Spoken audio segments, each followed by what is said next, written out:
ఉగాది నుండి astrology plus law of attraction తో కొత్త జీవితాన్ని మొదలు పెట్టండి. వెంటనే జీకేఆర్ గురువు గారి పర్సనల్ అపాయింట్మెంట్ తీసుకోండి. హలో నమస్తే, వెల్కమ్ టు సుమన్ టీవీ. ప్రస్తుతం మనతో పాటు పర్సనాలిటీ డెవలప్మెంట్ కోచ్ రామ్ మెట్టు గారు ఉన్నారు. వీరితో ఈరోజు కొన్ని విషయాల్ని మనం చర్చిద్దాం. హలో అండి, నమస్తే. నమస్తే అండి. సో ఇంతకుముందు మనం చాలాసార్లు మాట్లాడుకున్నాం రిలేషన్షిప్లో ఒకవేళ అది ప్యూర్గా మెయింటైన్ అవ్వాలి, చక్కగా హ్యాపీ లైఫ్ ఉండాలి అంటే వైఫ్ ఎలా ఉండకూడదు అండ్ హస్బెండ్ ఎలా ఉండకూడదు అనే విషయాల మీద మనం చర్చించాం.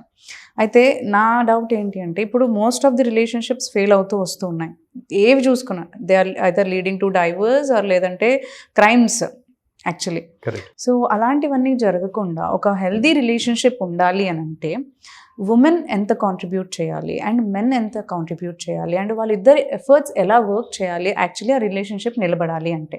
సో మీరు అన్నట్టు first of all contribution both sides నుంచి ఉండాలండి. Both men and women side నుంచి ఉండాలి.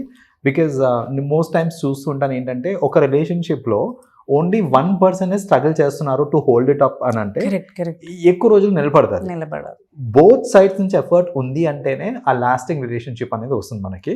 సో ఫస్ట్ ఆఫ్ ఆల్ ఏ రిలేషన్షిప్లో అన్నా సరే, ఎస్పెషలీ వైఫ్ అండ్ హస్బెండ్ రిలేషన్షిప్లో communication is the most important thing అండి.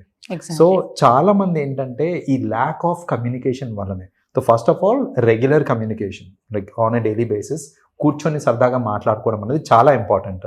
So yes, I understand. ఈ మధ్యన ఏంటంటే చాలా మంది బోత్ వైఫ్ అండ్ హస్బెండ్ వాళ్ళు ఏంటంటే వర్కింగ్ కాబట్టి వాళ్ళ దీనికే టైం అంతా సరిపోతూ ఉంది. ఏది మన వర్క్కి సంబంధించి వాళ్ళ కాల్స్, వాళ్ళ మీటింగ్స్, వీటికే టైం అంతా సరిపోతుంది, రైట్?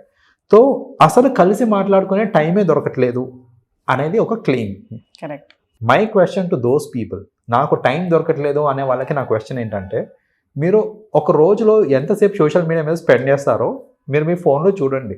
స్క్రీన్ టైం అని కనిపిస్తుంది మీకు.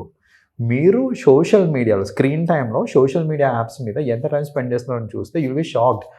ఖచ్చితంగా 2 hours 3 hours ఇన్ డే దానిలో ఉంటుంది.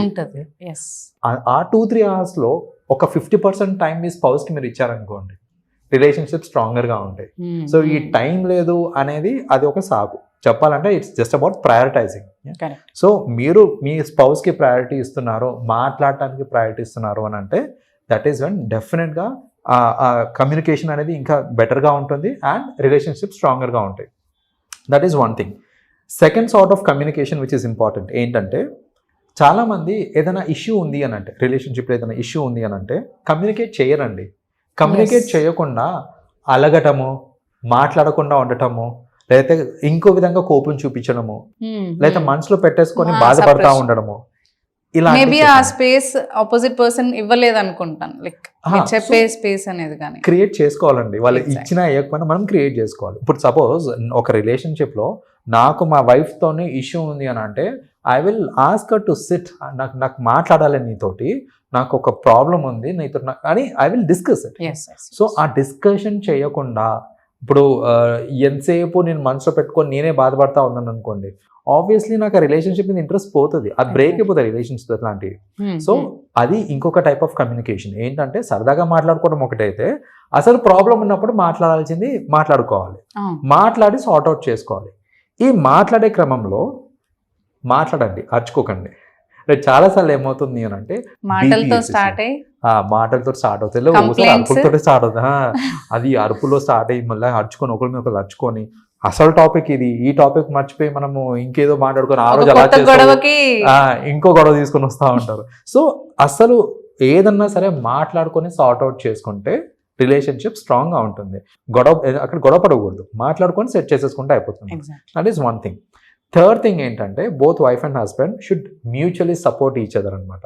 సో ఆ సపోర్ట్ సిస్టమ్ అనేది కూడా చాలా ఇంపార్టెంట్.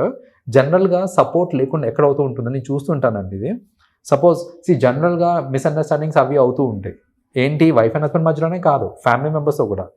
సో ఇప్పుడు ఒక హస్బెండ్కి వాళ్ళ ఓన్ ఫాదర్ తోటే ఏదైనా మిస్అండర్స్టాండింగ్ వచ్చి, వాళ్ళ ఫాదర్ ఇతన్ని ఏదో మాటలు అంటున్నారు అనుకోండి, as a wife he has to support, right? So support చేయాలి, of course, if it is fair enough.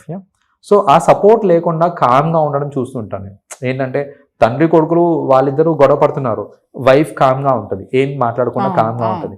So అప్పుడేంటంటే నన్ను మాట్లాడుతున్నా తినేంటి ఏం మాట్లాడట్లేదు అనే ఒక థాట్ ప్రాసెస్ వస్తుంది. లేదా ఒక్కొక్కసారి ఏంటంటే వైఫ్కి she may have problem with in laws or with someone else in the family. So వైఫ్కి ప్రాబ్లం వచ్చినప్పుడు husband should stand as a support.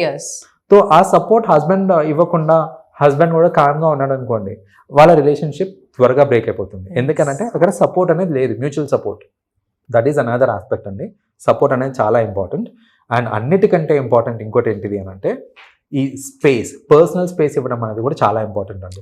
కొన్ని రిలేషన్షిప్స్లో నేను చూస్తూ ఉంటాను, అసలు ఏంటంటే మరీ ఇలా ఊపిరి బిగబట్టేసినట్టు ఉంటుంది అనమాట వాళ్ళ రిలేషన్షిప్.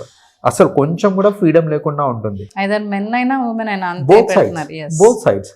సో ఇప్పుడు ఏంటంటే నేను సరే నా ఆఫీస్ నుంచి నేను టీమ్ లంచ్కి వెళ్ళాలి అనుకోండి, నేను టీమ్ లంచ్కి వెళ్ళడానికి అరే వెళ్దామా అని మనం మాట్లాడుకునే టైంలో ఈ లోపే కొందరు ఫోన్లు తీసేసి టీమ్ లంచ్కి వెళ్తున్నాం నేను వెళ్ళొచ్చా అని టెక్స్టింగ్ చేయడము, లేదా కాల్ చేయటము, పర్మిషన్ అడగటము. నేను టీమ్ లంచ్కి అందరు కలిసి వెళ్తున్నారు, it's not with one person కదా. సో అలాంటి ఏంటంటే అంతా కూడా లిబర్టీ లేకుండా ఉండడం అనేది, లేదా నేను ఫోన్ కానీ టెక్స్టింగ్ కానీ చేస్తున్నాను అనుకోని ఎవరికన్నా పద్దాకు వచ్చి ఎవరితో మాట్లాడుతున్నావు, ఏం టెక్స్టింగ్ చేస్తున్నావు అనేసి చూడటము, అది వైఫ్ అన్న కానివ్వండి, హస్బెండ్ అన్న కానివ్వండి. అలా చేయడం వల్ల ఏమవుతుంది అంటే మీరు మీ అనుమానానికి మీరు చూస్తున్నారు సరే, బట్ అక్కడ ఏంటంటే కాన్ఫిడెన్స్ అనేది పోతుంది, ఒక రిలేషన్షిప్లో కాన్ఫిడెన్స్ అనేది పోతుంది. సో అక్కడ ఏంటంటే నన్ను అనుమానిస్తున్నారు అనే ఒక థాట్ వచ్చే ఛాన్సెస్ ఉంటాయి. సో అలా రాకుండా ఉండాలంటే first of all personal space ఇచ్చేయాలి. ఇప్పుడు చూడండి, జనరలీ మెన్ కూడా ఏంటంటే they tend to prefer to hang out with their friends. వాళ్ళ ఫ్రెండ్స్ తోటి హ్యాంగ్ అవుట్ చేసేదానికి వాళ్ళకి ఇవ్వాల్సిన స్పేస్ వాళ్ళకి ఇవ్వండి. నేను ఫ్రెండ్స్ దగ్గరికి వెళ్ళేసి వస్తా అనగానే మొహం మార్చుకొని కూర్చొని, ఒక ఫ్రెండ్స్ ఇట్లాగే కంప్లైంట్ చేస్తున్నాను, నేను ఎప్పుడు చూసినా తనతోటే ఉండాలని అంటారు, అది ఎలా పాసిబుల్ అవుతుంది యాక్చువల్లీ అని చెప్పి. That's what. సో అబ్బాయిలు కూడా ఆ ఫ్రీడమ్ ఇవ్వాలి, అమ్మాయిలు కూడా ఆ ఫ్రీడమ్ ఇవ్వాలి. సో ఇప్పుడు బేసిక్గా ఒక అమ్మాయి ఒక వైఫ్ ఇట్లా వెళ్తున్నాను నేను మా ఫ్రెండ్స్ తోటి అన్నప్పుడు she should accept it positively. దానిలో కొన్నిసార్లు ఏంటంటే వీళ్ళు ఇలా కూడా చేస్తుంటారు, వెళ్తున్నావు ఫ్రెండ్స్ తోటి సరే వెళ్ళు అంటే సరే వెళ్ళు అంటున్నారు, టోన్ లో వచ్చే సర్కాజం తోటి ఏంటంటే అక్కడ ఇంకా వాడికి అర్థం అవుతుంది లైక్ ఓకే అంటే నేను వెళ్ళకూడదు, వచ్చిన తర్వాత ఏదో ఉండేలా ఉంది అని అర్థమైపోతుంది.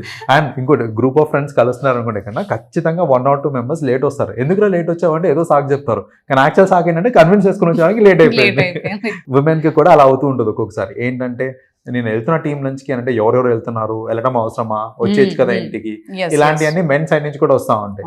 అలా కాకుండా ఎవరికి ఇవ్వాల్సిన లిబర్టీ వాళ్ళకి ఇచ్చి, ఎవరికి ఇవ్వాల్సిన పర్సనల్ స్పేస్, ఆ పర్సనల్ స్పేస్ కనుక ఇచ్చారు అని అంటే రిలేషన్షిప్స్ బెటర్గా ఉంటాయి. అది ఇవ్వకుండా మరీ టైట్గా పట్టేసుకొని నువ్వు నాతోటే ఉండాలి, నాతోటే బయటికి రావాలి, ఇంకెట్టు పోవద్దు అని అంటే కనుక అది ఖచ్చితంగా వర్కౌట్ కాదు. That will lead to lot of disturbances. And the other thing is adjustment అండి. జనరల్గా ఏంటంటే 2 individuals they come, they marry. So వాళ్ళిద్దరూ కలిసి ఒక ఫ్యామిలీలో లేదా ఒక ఇంట్లో ఉంటున్నారు అన్నప్పుడు జనరల్గా ఏంటంటే అడ్జస్ట్మెంట్ అనేది చాలా అవసరం. వాళ్ళిద్దరి మధ్యలో అడ్జస్ట్మెంట్ అనేది చాలా అవసరం. సో ఇప్పుడు అడ్జస్ట్మెంట్ లేదు వాళ్ళిద్దరి మధ్యలో, నేను ఎందుకు అడ్జస్ట్ కావాలి, నేను ఎందుకు తగ్గాలి, అడ్జస్ట్మెంట్ అనేది ఒక తక్కువ థింగ్ లాగా తీసుకుంటున్నారు. అదేదో అది చేయకూడని పని లాగా, చేయకూడని పని చేస్తే నేను తగ్గుతున్నానేమో, నా వాల్యూ తగ్గిపోతుందేమో అని ఆలోచిస్తున్నారే తప్ప అసలు అడ్జస్ట్మెంట్ అనేది ఒక ఇద్దరి మధ్యలో అడ్జస్ట్మెంట్ అనేది ఉంది అని అంటే కనుక ఆ రిలేషన్షిప్ చాలా స్ట్రెంథన్ అవుతుంది అనమాట. We have to adjust, both sides adjust అవ్వాలండి. ఇప్పుడు చూడండి, అలవాట్లు వేరుంటాయి, చాయిసెస్ వేరుంటాయి, టేస్ట్ అండ్ ప్రిఫరెన్సెస్ వేరుంటాయి, ఇవన్నీ వేరుంటాయి 2 individualsకి. కానీ వాళ్ళిద్దరు కలిసి ఉన్నారు అన్నప్పుడు కొన్నిసార్లు వీళ్ళు అడ్జస్ట్ అవ్వాలి, కొన్నిసార్లు వీళ్ళు అడ్జస్ట్ అవ్వాలి.